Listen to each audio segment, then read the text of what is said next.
बॉलिवूडचा बादशाह शाहरुख खानचा 57वा वाढदिवस आहे आणि त्याला शुभेच्छा देण्यासाठी चाहत्यांनी किंग खानच्या बंगल्याबाहेर रात्रीपासूनच गर्दी केली आहे। शाहरुख खानची एक झलक बघण्यासाठी मन्नत बाहेर चाहत्यांची तुफान गर्दी झाली आहे। शाहरुख खानच्या बंगल्याबाहेर चाहत्यांनी फटाके फोडले, केक कापला आणि त्याचा वाढदिवस साजरा केला। तर शाहरुख खानने सुद्धा बंगल्याच्या प्रवेशद्वारावरती येऊन चाहत्यांच्या शुभेच्छांचा स्वीकार केला।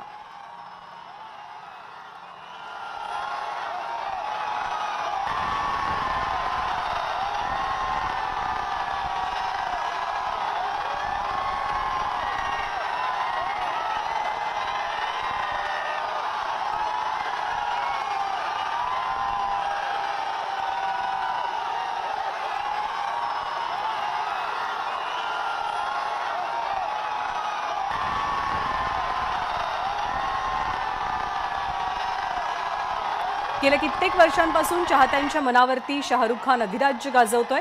त्याच्या मन्नत निवासस्थानाबाहेर काल रात्री सुद्धा त्याचे चाहते मोठ्या संख्येने जमले होते। वाढदिवसाच्या शुभेच्छा देण्यासाठी आपला मुलगा अब्राम सोबत शाहरुख यावेळेला मन्नतच्या प्रवेशद्वारावरती आला। चाहत्यांच्या शुभेच्छांचा त्यांनी स्वीकार करून त्यांना अभिवादन केलं। एबीपी माझा, उघडा डोळे बघा नीट।